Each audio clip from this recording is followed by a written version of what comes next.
Hello students, how are you all? I hope you all are having a very great time at your home in this summer. मुझे पूरी उम्मीद है कि आप लोग अपनी गर्मी की छुट्टियों में अपने घर पर बहुत इंजॉय कर रहे होंगे.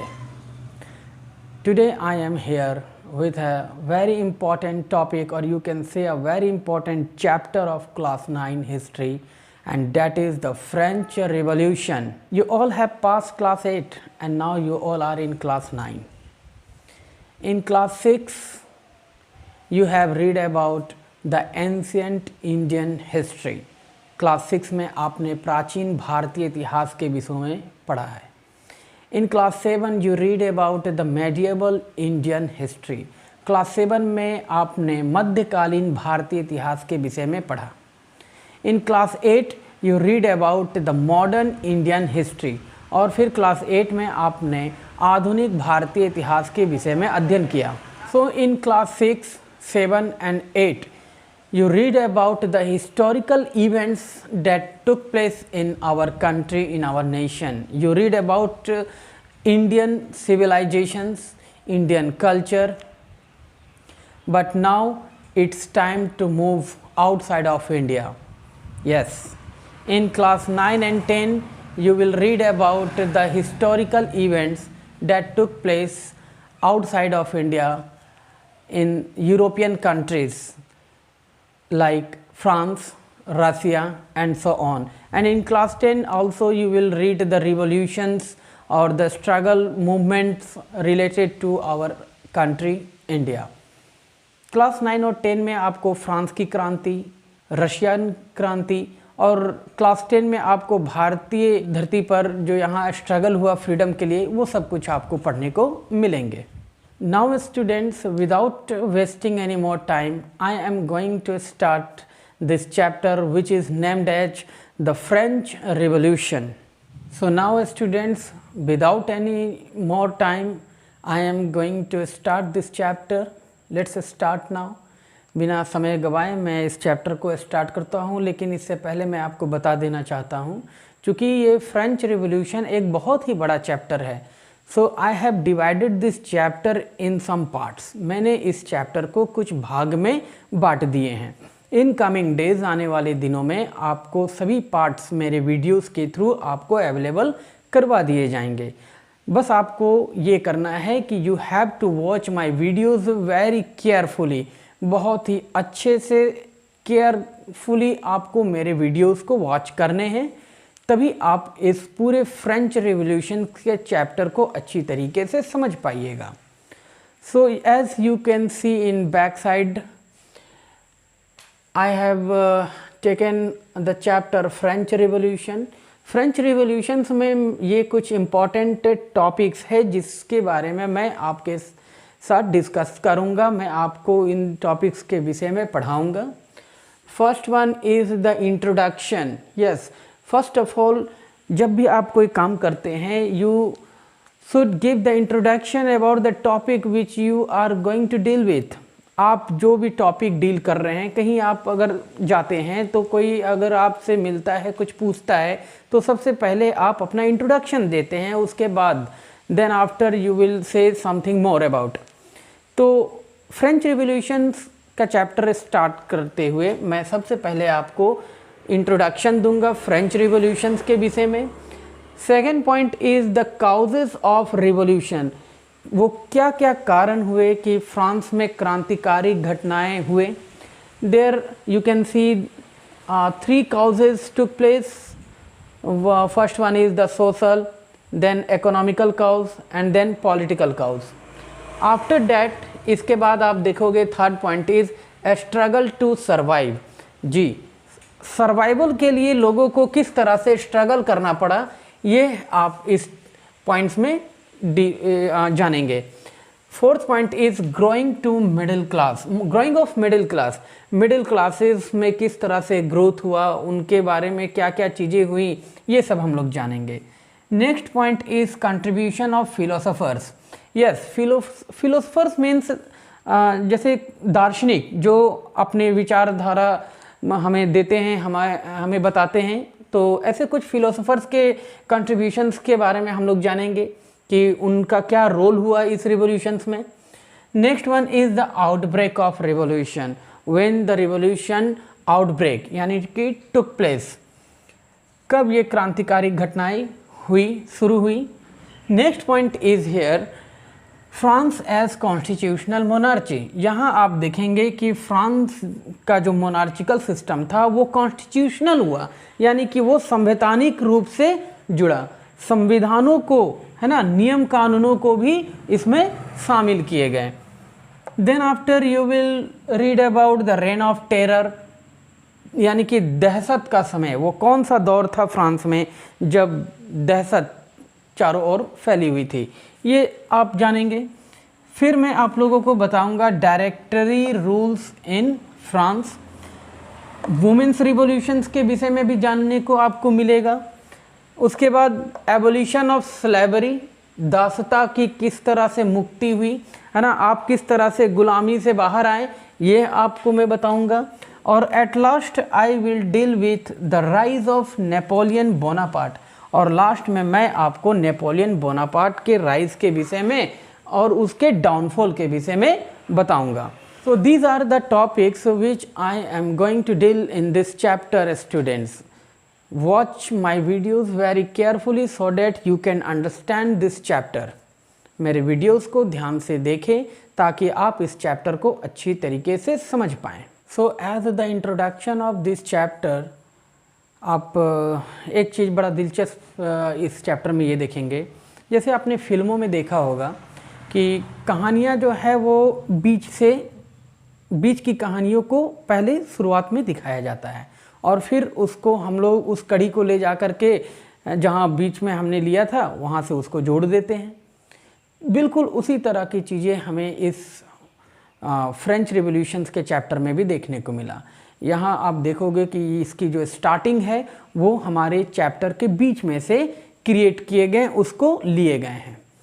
सो in the introductions you can see here what happened. Let's start. On 14th of July 1789 morning in Paris, 14 जुलाई 1789 की सुबह की बात थी। जब लोग सुबह उठे, अपने घरों से बाहर निकले तो उन्होंने देखा कि सड़कों पर, गलियों में हर तरफ जो है वो सैनिक घूम रहे हैं। अब लोगों को समझ में नहीं आ रहा था कि भाई अचानक ऐसा क्या हुआ, कल तो ऐसी कोई एक्टिविटी थी नहीं, आज अचानक से ये इतने सारे सैनिक कहाँ से आ गए। The king had commanded his troops. अब उस दौरान क्या है कि राजा ने अपने सैनिकों को कमांड दिया था, ऑर्डर दिया था कि वो शहर में सड़कों पर, गलियों में उतरे, सड़कों और गलियों में जाए। एक्चुअली क्या है कि उस समय वहाँ के सिचुएशन, पेरिस के अंदर के जो सिचुएशन है वो आउट ऑफ कंट्रोल थे। बस उसी चीज़ को कंट्रोल करने के लिए, मेंटेन करने के लिए राजा ने अपने सैनिकों को भेजा था।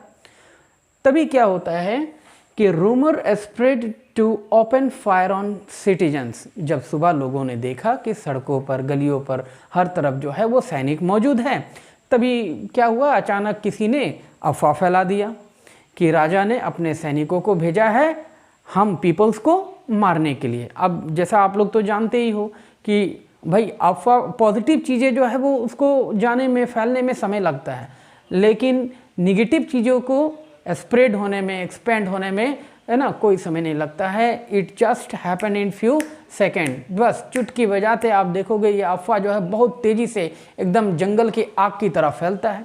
बिल्कुल वही हुआ, हर तरफ ये अफवाह फैली कि राजा अपने सैनिकों को हम लोगों को मारने के लिए भेजा है। Atmosphere of terror all around. अब भाई अगर मान लो कि आपको कोई बताया जाए कि ये सैनिक आपके दरवाजे पे आए हैं आपको मारने के लिए, तो आप क्या करेगा? Yes, I am very happy to get the bullets. ऐसा नहीं हो सकता है ना। आप तो डर का भाव आपके अंदर हो जाएगा, आप डर जाओगे, भयभीत हो जाओगे, आपको समझ में नहीं आएगा कि मैं अब करूँ तो क्या करूँ। बिल्कुल यही स्थिति वहाँ के लोगों के साथ था। वो एकदम डरे हुए थे, उन्हें समझ नहीं आ रहा था कि अब करें तो क्या करें। 7,000 men and women gathered in front of town hall in need of weapons। तो जब उन्हें ये स्थिति को समझने में थोड़ा लगा तो उन्होंने क्या किया कि तकरीबन 7,000 महिला और पुरुष जो हैं वो सेंटर टाउन हॉल के सामने इकट्ठा हो गए। अब उन्होंने देखा कि अब भाई सैनिक तो हमें मारने के लिए आए हैं, तो अब एक ही रास्ता है कि उनका सामना किया जाए। तब उनका सामना हम कैसे करेंगे? सैनिकों के पास एक से एक अत्याधुनिक हथियार हैं, बंदूकें हैं, है ना, गोलियां हैं, और हम अपने खुले हाथ, खाली हाथ से तो उनका सामना कर नहीं सकते। तो उन्होंने ये डिसाइड किया कि सैनिकों का सामना करने के लिए हमें भी वीपन्स चाहिए। तो वीपन्स आएगा कहाँ से? तो उन्होंने ये सोचा कि जो गवर्नमेंट बिल्डिंग्स है वहाँ तो हथियार ज़रूर होंगे, क्योंकि गवर्नमेंट बिल्डिंग्स में आमतौर पर हथियार जो है वो रहते ही होंगे। वहाँ गार्ड्स होते हैं, उन गार्ड्स के पास कई तरह के हथियार होते हैं। तो इन्होंने ये फैसला किया कि हम गवर्नमेंट बिल्डिंग्स पर अटैक कर देंगे, और वहाँ अटैक करने के बाद हमें कुछ ना कुछ वेपन मिलेगा, उससे हम अपनी सुरक्षा कर सकेंगे, या हम कह सकते हैं कि उन सैनिकों का सामना कर सकेंगे। They attacked on the fort of the Bastille.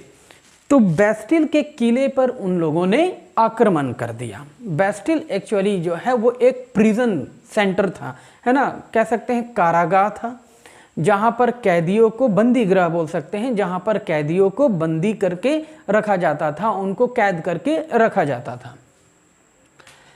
Commander, यहाँ देखिएगा ये नाम जो मैंने मेंशन किया है, the commander of the fort of Bastille. Bastille के फोर्ट के कमांडर जो थे उनका नाम था Bernard.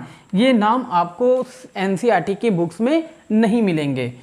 So Bernard was killed and the prisoners were released.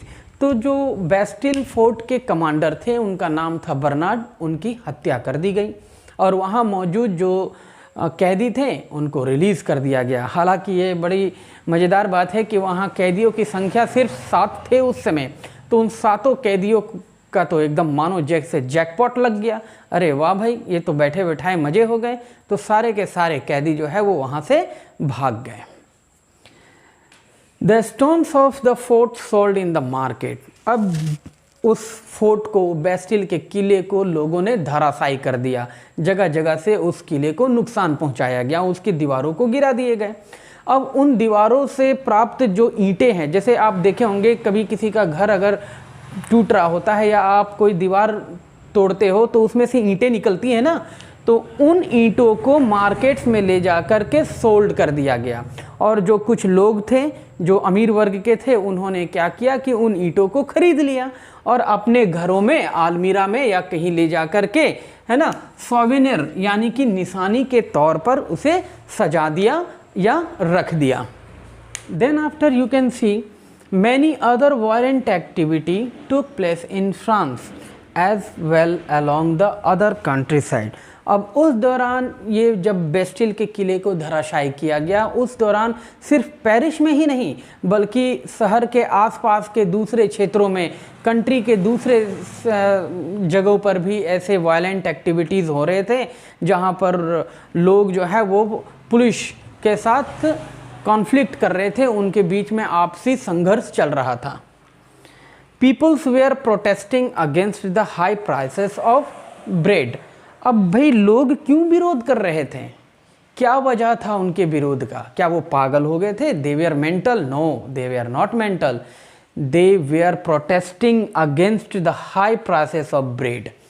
Suppose मान लीजिए कि आपके पास खाने के लिए कुछ नहीं है, आपको बहुत भूख लगा हुआ है और किसी वजह से कहीं से आपको कुछ खाने को मिल जाता है, and you have very limited amount of money. आपके पास कुछ ही पैसे हैं और जो चीज़ भी आपके खाने के लिए मौजूद है उसके प्राइसेस हाई हैं, तो आप क्या करेंगे? आप उसका विरोध करेंगे ना।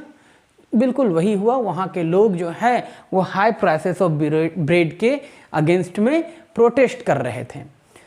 तो स्टूडेंट्स, आपने इस इंट्रोडक्शन सेक्शन में अभी तक देखा कि 14 जुलाई 1789 1789 की सुबह पेरिस में क्या होता है कि सैनिक आते हैं। ठीक है, लोग जब सुबह उठ करके देखते हैं तो उनमें बिल्कुल खौफ का माहौल रहता है। एक्चुअली राजा ने कमांडर्स को, अपने ट्रूप्स को कमांड दिया था कि वो जाकर वहाँ के सिचुएशंस को कंट्रोल करें। तभी किसी ने अफवाह फैला दिया कि नहीं भाई, वो हमें सिचुएशंस को कंट्रोल करने के लिए नहीं, बल्कि सैनिक जो हैं वो हमें मारने के लिए यहाँ पर आए हैं। हर तरफ जो है वो एकदम खौफ का माहौल हो गया, एटमॉस्फेयर बहुत टेंस हो गए। 7,000 महिला और पुरुष जो है वो टाउन हॉल के सामने इकट्ठा हुए और उन्होंने डिसाइड किया कि वो सैनिकों का सामना करेंगे। इसके लिए उन्हें क्या चाहिए? हथियार चाहिए, वीपन्स चाहिए। They attacked on the fort of the Bastille. अब हथियारों के लिए उन्होंने गवर्नमेंट बिल्डिंग्स को चुना। They attacked on the fort of the Bastille. अब हथियार चाहिए थे उनको सैनिकों का सामना करने के लिए, तो उन्होंने बेस्टिल के किले पर आक्रमण कर दिया और वहाँ के कमांडर बर्नार्ड की हत्या कर दी गई और साथ ही साथ वहाँ जितने भी मौजूद वहाँ कैदी थे उनको रिलीज़ कर दिए गए। और जो बेस्टिल के किले को तोड़ने के बाद जो ईंटें बचे, उन ईंटों को लोगों ने निशानी के तौर पर अपने पास रख लिया, ले गए घर पर। बहुत सारे ऐसे और भी दूसरी जगह पर वायलेंट एक्टिविटीज़ लगातार होते रहें और लोगों में वायलेंट एक्टिविटीज़ में आपने ये देखा कि वो उनके वायलेंट एक्टिविटीज़ का कारण ये था कि उनके पास फूड मटेरियल्स अवेलेबल नहीं थे और जो थोड़े बहुत थे तो उनके प्राइसेस काफ़ी हाई थे। सो this is all I have for you in this introduction section, students. In coming videos I will deal more about the revolution which took place after this incident. इस इंसिडेंट के बाद क्या घटनाएं घटी हैं, इस विषय में मैं आपको अपने आने वाले वीडियोस में बतलाऊंगा। मैं बस आप स्टूडेंट्स से ये रिक्वेस्ट करता हूँ कि आप लोग जल्द से जल्द जितना ज़्यादा हो सके मेरे वीडियोस को दूसरे बच्चों तक, दूसरे स्टूडेंट्स तक शेयर करें, सब्सक्राइब करें और मेरे वीडियोस को केयरफुली वॉच करें, क्योंकि मेरे वीडियोस को वॉच करने पर ही आप इस जो चीज़ें मैं पढ़ा रहा हूँ, जो चीज़ें मैं आपको समझाना चाह रहा हूँ, आप उसको बेहतर तरीके से समझ पाएंगे। तभी जा कर के मेरा उद्देश्य जो है वो पूर्ण होगा। और मेरा उद्देश्य आपको एजुकेट करना, आपको जो चीज़ें आपके बुक्स में हैं, जो आपको समझ में नहीं आ रहा है, वो मैं आपको समझाने की कोशिश करूं। So this is all we have for today students. Take care of your self, remain healthy and fit. Thank you for watching my video.